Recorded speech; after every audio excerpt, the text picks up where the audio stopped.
सभी महानुभावों को मेरा राकेश भारती का सादर जय जिनेंद्र। स्टोपदेश की इस कक्षा में आप सभी का बहुत बहुत स्वागत है। तो आइए आज हम पढ़ने वाले हैं 14वें नंबर का श्लोक का अर्थ। तो शुरू करते हैं। सबसे पहले शुद्ध उच्चारण करेंगे सभी लोग। विपत्तिमात्मनो मूढ़ः, विपत्तिमात्मनो मूढ़ः परेशामिव नेक्षते, दह्यमान मृगाकीर्ण वनांतर तरुस्थवत्। ठीक है, फिर से देख लीजिए। विपत्तिमात्मनो मूढ़ः परेशामिव नेक्षते, दह्यमान मृगाकीर्ण वनांतर तरुस्थवत्। एक बार हमारे साथ बोलेंगे। विपत्तिमात्मनो मूढ़ः परेशामिव नेक्षते, दह्यमान मृगाकीर्ण वनांतर तरुस्थवत्। क्या कहते हैं इसमें पहले हम आपको अर्थ बता देते हैं इसका। इसमें ये बता रहे हैं कि ये जो विपत्तियां हैं, ये विपत्तियां सबके पास आती हैं। कभी हमारे पास आएगी, पहले आ गई, आपके पास बाद में आएगी, फिर आपके पास कभी पहले, हमारे पास बाद में, लेकिन आती रहती हैं। जो व्यक्ति ये सोचता है कि अरे हमारे पास विपत्ति नहीं आ रही है, तो वह व्यक्ति मूर्ख है। यदि वो ऐसा सोचता है कि हमारे पास विपत्ति नहीं आई तो कभी नहीं आएगी, तो ऐसा नहीं सोचना चाहिए। तो इसी बात को लेकर के यहाँ पर बताया गया है कि विपत्ति को यहाँ पर आने के लिए आत्मनो, ठीक है, यहाँ पर दीर्घ संधि हुई है। विपत्तिम माँ और फिर आत्मनो, ठीक, आत्मनो ऐसे कर लीजिए। मूढ़ा, मूर्ख व्यक्ति, यहाँ पर मूर्ख समझना है इसको। और परेशान इव, यहाँ पर भी माँ को अलग कर देंगे। परेशान इव, ठीक है। यहाँ पर कोई संधि नहीं है कि सिर्फ अपन ने स्वर और व्यंजन को अलग किया है। नेक्षते, यहाँ पर संधि है। न धन ईक्षते, ठीक, ना मतलब नहीं, ईक्षते मतलब देखता है। तो विपत्तिम आत्मनो मूढ़ा परेशान एवं नेक्षते, जो मूढ़ा, जो मूर्ख व्यक्ति होता है, वह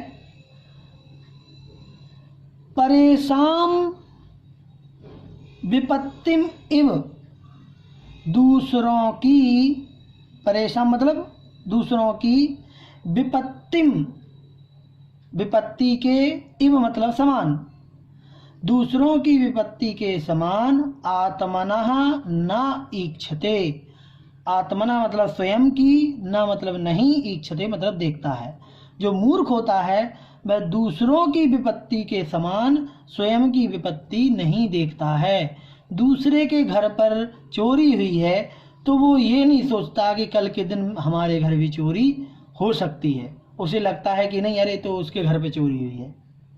तो वो इस चीज़ को लेकर के हमेशा निश्चिंत रहता है कि ये तो दूसरे के साथ हुआ है, हमारे साथ ऐसा कभी घटित हो ही नहीं सकता।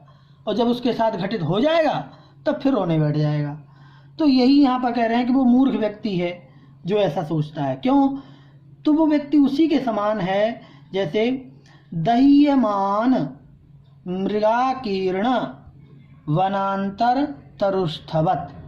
दह्यमान मतलब जलते हुए, मृगाकीर्ण, मृग मतलब होता है पशु। क्या होता है? पशु। सही अर्थ इसका पशु है, लेकिन वर्तमान में यह मृग हिरण के रूप में प्रचलित है। मृग अब हिरण को ही बोलते हैं, लेकिन संस्कृत की दृष्टि से मृग का एक अर्थ होता है सीधा सीधा, मृग मतलब पशु, सारे पशु आ जाते हैं उसमें, ठीक है। तो यहाँ पर संधि विच्छेद हुई है मृग धन आकीर्ण, आकीर्ण, आकीर्ण मतलब भरा हुआ, आकीर्ण मतलब भरा हुआ। वनांतर, वन का अंदर का हिस्सा मतलब वन के अंदर, जंगल के बीच में। तरुस्थवत, तरु मतलब वृक्ष, स्थ मतलब वहां पर उपस्थित बैठा हुआ, वत मतलब समान, ये वत आता है, वत समान के अर्थ में आता है ना। जैसे कि बोलते दंडवत, दंडवत का क्या अर्थ होता है, दंडवत, दंड मतलब होता है डंडा, और वत मतलब समान, डंडे के समान। दंडवत प्रणाम करना क्या कहलाता है, डंडे के जैसे बिल्कुल सीधे लेट जाओ फिर प्रणाम, वो है दंडवत।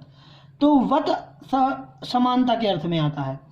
तो जो व्यक्ति ऐसा काम करता है, इसको पूरे का अर्थ अपन देख लेते हैं सीधे सीधे, कि जो मूर्ख व्यक्ति दूसरे की विपत्ति के समान अपनी विपत्ति को नहीं देखता है, वह जलते हुए मृग समूह, जलते हुए और मृगाकीर्ण पशुओं से भरे हुए वनांतर, वन के मध्य में पेड़ पर बैठे हुए व्यक्ति के समान है। यहाँ व्यक्ति लिखा नहीं है, लेकिन तरुस्थबत, तरु पर बैठे हुए, कौन, व्यक्ति तो होगा, तो व्यक्ति के जैसे हो जाएगा।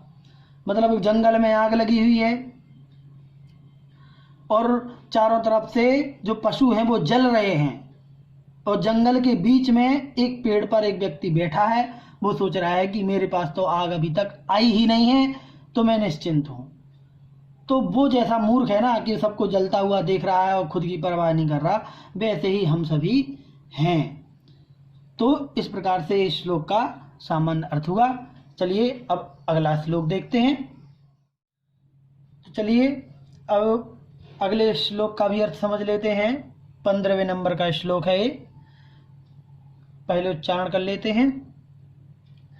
सभी लोग उच्चारण को दोहरा लेना। आयुर्वृद्धि, आयुर्वृद्धि क्षयोत्कर्ष, यहाँ पर संयुक्त अक्षर है, ध्यान रखना। ये जो छ है, त्र है, ज्ञ है, ये क्या है, संयुक्त अक्षर होते हैं। ये मतलब दो व्यंजन मिलकर के बने हैं, ये अक्षर लगते एक जैसे हैं। तो इसलिए यहाँ पर द्वित्व करेंगे अपन। आयुर्वृद्धि क्षयोत्कर्ष, एक साथ पढ़ लीजिए इसको। आयुर्वृद्धि क्षयोत्कर्ष हेतुम कालस्य निर्गमम, ठीक है। वांछताम धनिनामिष्टम जीवितात सुतराम धनम, ठीक है। चलिए पूरे श्लोक को पढ़ लेते हैं।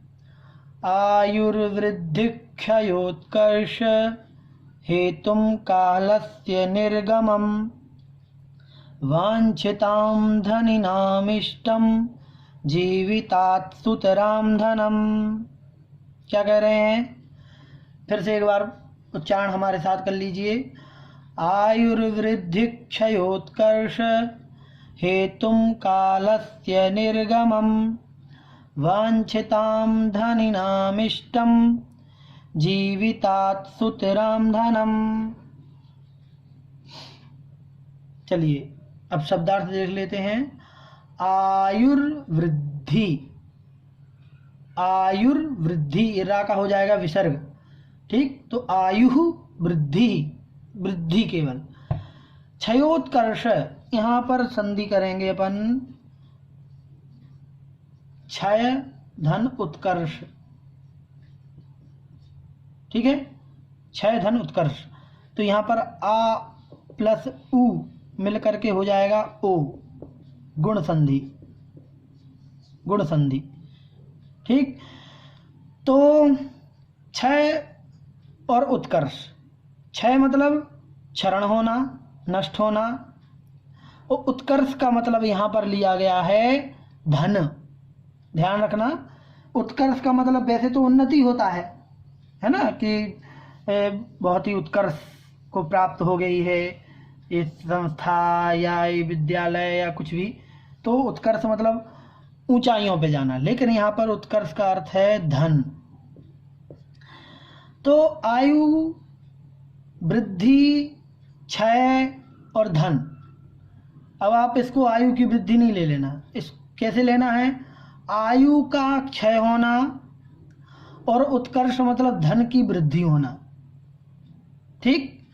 हेतुम, इनका कारण है, कालस्य मतलब काल का या समय का, निर्गमम निर्गमन करना या जाना या व्यतीत होना। तो समय का व्यतीत होना आयु के क्षय होने में और धन की वृद्धि होने में हेतु मतलब कारण है। आगे देखते हैं, अभी थोड़ा सा अर्थ और स्पष्ट करेंगे, पहले नीचे की लाइन का अर्थ देख लेते हैं। वांछताम, इच्छा करने वाला या इच्छा करने वाले या फिर चाहने वाले, धनिनाम, धनिकों को यहाँ पर ये जो माँ है ये अलग हो जाएगा, इधर निकलेगा इष्टम। संधि नहीं कर रहे हैं, केवल ई निकाल रहे हैं, स्वर को व्यंजन को अलग कर रहे हैं। तो धनिनाम इष्टम, धनिकों को इष्टम मतलब प्रिय होता है, जीवितात मतलब प्राणों से, सुतराम अधिक, बहुत अधिक, धनम मतलब धन, प्राणों से अधिक धन, इष्टम मतलब इष्ट होता है। किसको, वांछताम धनिनाम, बहुत अधिक इच्छा करने वाले धनिकों के लिए, या फिर अपन अपनी भाषा में कह दें लोभी लालची जो धनिक होते हैं उनके लिए। प्राणों से ज्यादा धन इष्ट होता है, प्राणों से भी अधिक। फिर से देख लें अर्थ पूरा। कहते हैं कि समय का व्यतीत होना, कालस्य निर्गमम, जैसे जैसे समय बीतता है तो क्या होता है, आयु का क्षय होता है, आयु क्षरण को प्राप्त होती है और उत्कर्ष की वृद्धि होती है, धन की वृद्धि होती है। ये आप सबने अनुभव किया होगा। ठीक है, आयु का तो सबने किया है, धन का भी किया होगा। जैसे जैसे समय बढ़ता है तो आदमी बूढ़ा होता जाता है और उसके परिवार में धन की वृद्धि होती है किसी न किसी तरीके से। तो समय का व्यतीत होना इन दोनों में कारण है। ठीक, लेकिन उसी बीच में जो धन के लोभी लालची लोग होते हैं, धन को बहुत अधिक चाहने वाले लोग होते हैं, उनको ऐसे समय पर जीवितात अपने प्राणों से भी सुतराम अधिक धनम इष्टम भवति, धन इष्ट होता है। जो लोभी लालची धनी होते हैं उनको अपने प्राणों से ज्यादा अधिक प्रिय क्या होता है, धन होता है। तो यहाँ पर ये बात बताई गई है कि जो विपत्तियां हैं, ये विपत्तियां दूसरों के पास ही आती हैं, ऐसी जरूरी नहीं है सबके पास आएंगी, जो पिछले श्लोक में बात कही है, लेकिन हम लोग उसको समझते नहीं हैं। तो शिष्य का यही तो प्रश्न था कि आखिर व्यक्ति ऐसा करता क्यों है, उसे विपत्तियां दिखाई क्यों नहीं देती, वो उसको विपत्तियां दिखाई क्यों नहीं देती। तो उसके उत्तर में ही तो ये श्लोक यहाँ पर लिखा है कि भाई जैसे जैसे समय बीतता है तो आयु घटती जाती है, मतलब बूढ़ा हो जाता है व्यक्ति, और धन की वृद्धि होती जाती है। इसलिए जो धन के लोभी लालची लोग होते हैं उनको अपने प्राणों से ज्यादा प्रिय धन होता है, इसलिए वो दूसरों पर आने वाली विपत्तियों को कभी ध्यान देते ही नहीं जब तक उनके ऊपर खुद विपत्ति ना आ जाए। इसलिए ऐसे व्यक्ति उस जंगल में पेड़ पर बैठे हुए व्यक्ति के समान। श्लोक का हमने सामान्य अर्थ समझा, अब थोड़ा सा विशेष अर्थ समझते हैं। तो जैसा कि पिछले श्लोक में आचार्य श्री ने बात की कि व्यक्ति धन संपत्ति को जोड़ता है, इकट्ठा करता है, लेकिन वह धन संपत्ति भी कितना ज़्यादा परिश्रम से कमाई जाती है, फिर उसके बाद उसकी रक्षा करना भी कितना कठिन होता है, फिर उस पर से कितनी सारी विपत्तियां आती हैं, लेकिन फिर भी व्यक्ति धन को कमाता है। तो यहाँ शिष्य प्रश्न करते हैं कि आखिर ऐसा क्यों होता है, जब इतनी विपत्तियां आती हैं मनुष्य को धन संपत्ति के कारण से, तो वो धन संपत्तियों को छोड़ क्यों नहीं देता, क्यों रखे अपने पास, जब उसे मालूम है कि ये सब विपत्तियों का कारण है। तो फिर आचार्य श्री इस 14वें नंबर के श्लोक में उत्तर देते हैं कि विपत्ति मात्मनो मूढ़ परेशामेव नेक्षते और दह्य मान मृगा कीर्ण बनांतर तरुस्थवर। शब्द सा अर्थ तो देख ही लिया, लेकिन मिला जुला करके भावार्थ हम समझने का प्रयास करें कि ये होता है अक्सर, और हर व्यक्ति इस चीज को मानता है। जब भी हम इष्टोपदेश ग्रंथ पढ़ते हैं तो पूरा जीवन और जीवन की एक एक बात यहाँ पर हमें दिखलाई पड़ती है। ऐसा लगता है कि जैसे कि उन्होंने हमारे जीवन को देख करके ही ये श्लोक लिखा हुआ है। अभी तो कुछ नहीं है, आगे आगे चलिए कितने सारे श्लोक ऐसे मिलेंगे जो आपको अपनी जिंदगी से, अपने जीवन से, अपने अनुभव से जुड़े हुए दिखाई देंगे। और उनमें से ये भी एक है कि ये व्यक्ति की अपनी एक मानसिकता होती है, ऐसी उसकी आदत होती है कि जब तक उसके ऊपर विपत्ति ना आ जाए तब तक वह उसको विपत्ति मानता ही नहीं है। पूरे देश में कितने एक्सीडेंट होते हैं जिनमें लोग मर जाते हैं, घायल हो जाते हैं, और मतलब उनके परिवार बिखर जाते हैं, और उसका कारण होता है मात्र असावधानी से वाहन को चलाना, हेलमेट इत्यादि का उपयोग न करना। लेकिन इसके बाद भी रोज पेपर में, अखबारों में हम खबर सुनते हैं, पढ़ते हैं, लेकिन फिर भी व्यक्ति वही काम करता है जिससे भविष्य में खतरा होता है। क्यों ऐसा होता है? वो देख रहा है कि देखो उस जगह पर ऐसा एक्सीडेंट हो गया तेज गाड़ी चलाने से, इसके बाद भी वह खुद स्पीड में गाड़ी चलाता है, असावधानी पूर्वक चलाता है। इसका मतलब यही है जो श्लोक में कहा है कि वह विपत्ति अभी उसके साथ नहीं आई, वह दुर्घटना उसके साथ नहीं घटी, इसलिए उसको ऐसा लगता है कि मुझे पास दुर्घटना आ ही नहीं सकती। जो यहाँ पर उदाहरण दिया है कि दह्यमान मृगा कीर्ण वनांतर तरुस्थवत, कि ऐसे जंगल में आग लगी हुई है, सारे पशु पक्षी इधर से भाग रहे हैं, कोई इधर कोई उधर भाग रहा है, लेकिन एक व्यक्ति एक पेड़ पर चढ़ गया और उसे लग रहा है कि मैं सुरक्षित हो गया, अब सारे जीव जंतु हैं वो मर रहे हैं, केवल मुझे आग नहीं जलाएगी। तो ये कितना बड़ा मूर्ख व्यक्ति होगा जो ऐसा सोच रहा है कि जंगल में आग लग गई है, सारे जीव जंतु जल रहे हैं, मर रहे हैं, लेकिन मुझे आग नहीं लगेगी। और उसी मूर्ख व्यक्ति के समान हम भी हैं। और ये जो मूढ़ शब्द है ना, ये मूढ़ शब्द अपने आप में दो अर्थ देता है, एक तो मूर्ख और एक मिथ्या दृष्टि।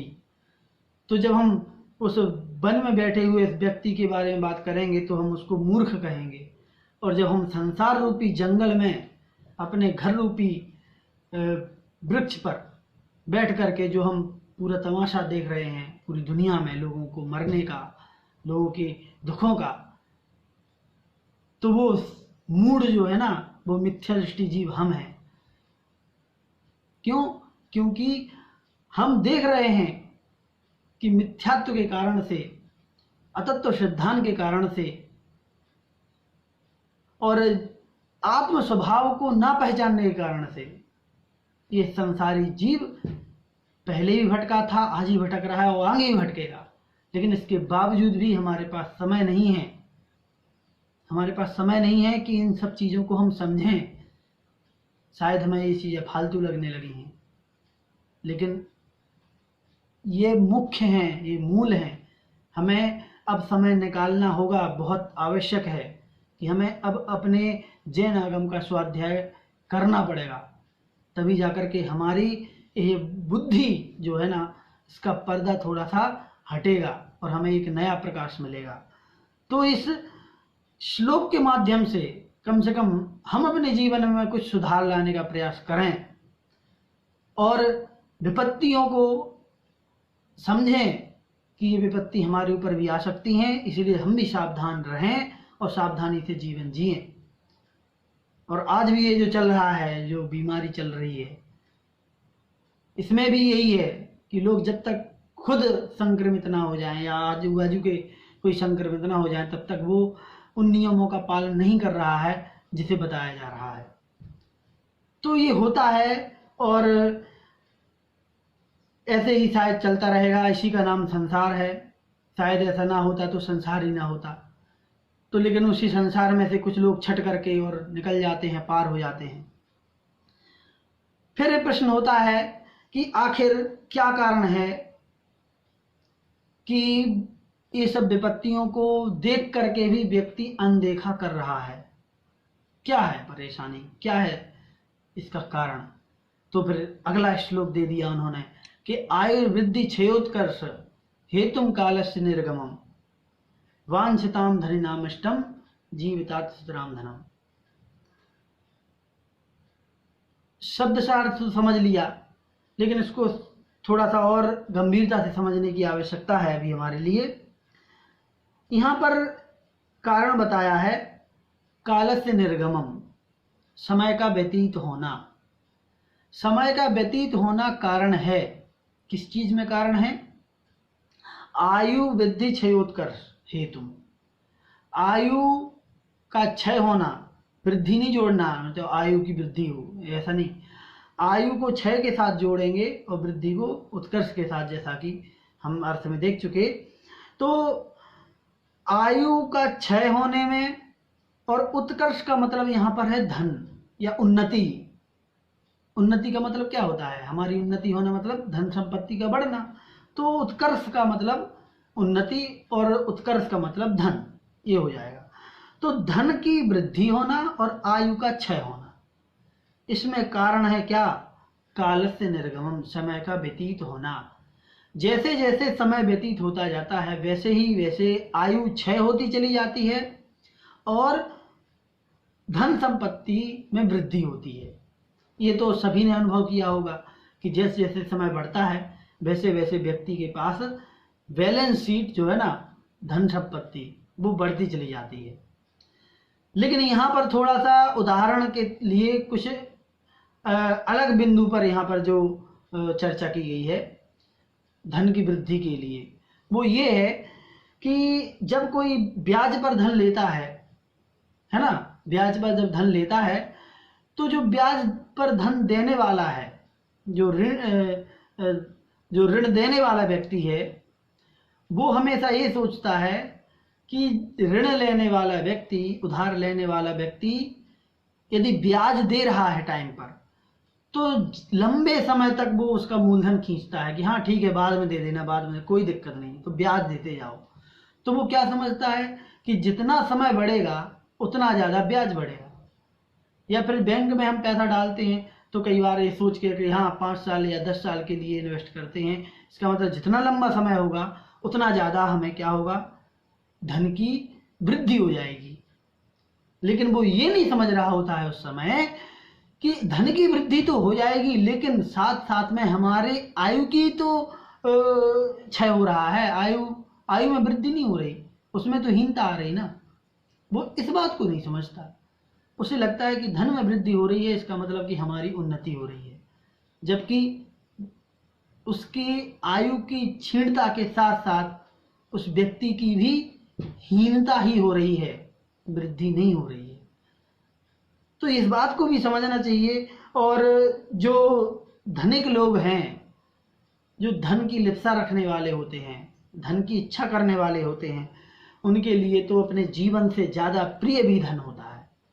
वो जीवन छोड़ देंगे लेकिन धन नहीं छोड़ेंगे। और इसी बात के लिए मुझे एक उदाहरण याद आ रहा है, 1 मिनट में मैं उदाहरण सुनाऊंगा मैं आपके लिए कि एक व्यक्ति जो मरणासन्न था, खाट पर पड़ा था और मरने वाला था कुछ दिनों में, और उसे लगा कि अब शायद आज या कल में मैं मर जाऊं, तो उसने अपने 4 बेटों को बुलाया, उसके 4 बेटे थे, और चारों का नाम ले लेकर के कि ये बड़ा बेटा कहाँ है, फिर उस दूसरे नंबर वाला, तीसरे नंबर वाला, चौथे नंबर वाला, चारों वहीं खड़े थे। सबने कहा कि देखो हम लोग यहीं खड़े हैं, आपके पास ही खड़े हैं। बच्चों को लग रहा था कि शायद पिता मुझे हम लोगों से मिलना चाहते हैं, हमसे स्नेह करते हैं, इसलिए हमें याद कर रहे हैं मरते वक्त, शायद हमसे राग है। लेकिन जब पिता की बात सुनते हैं तो वो चारों दंग रह जाते हैं। जब चारों को अपने खाट के आजू बाजू खड़ा हुआ देख करके वो जो वृद्ध है, जो मरणासन्न व्यक्ति है, वह अचानक से बोल पड़ता है कि नालायको, सारे के सारे यहीं खड़े हो, फिर दुकान पे कौन है? क्या कि सारे के सारे यहीं खड़े हो, फिर दुकान पे कौन है? इसका मतलब कि वो मरते हुए भी वो धन को नहीं छोड़ना चाहता, सब कुछ छोड़ रहा है, लेकिन धन उसके दिमाग में, उसके दिल में अभी भी बसा हुआ है। तो यही बात है कि जो धन को इष्ट मानने वाले व्यक्ति होते हैं, वो अपने जीवन से ज़्यादा धन को श्रेष्ठ समझते हैं, उसी को ही वो जिंदगी भर इच्छा करते रहते हैं। तो हम ऐसा ना करें। धन ज़्यादा श्रेष्ठ नहीं है, हमारा जीवन ज़्यादा श्रेष्ठ है, ये मनुष्य भाव ज़्यादा श्रेष्ठ है। इसलिए धन को छोड़ करके और मनुष्य भाव को सार्थक बनाने के लिए इसी प्रकार से हम स्वाध्याय से जुड़े रहें। जितना समय मिले उतना मिले, लेकिन हम स्वाध्याय से दूर ना हों। यदि ये काम हो गया तो समझ लीजिए हमारा बेड़ा पार संभव है। तो चलिए, आज के लिए इतना ही काफ़ी है। अगली क्लास में अगला श्लोक पढ़ेंगे। जय जिनेंद्र।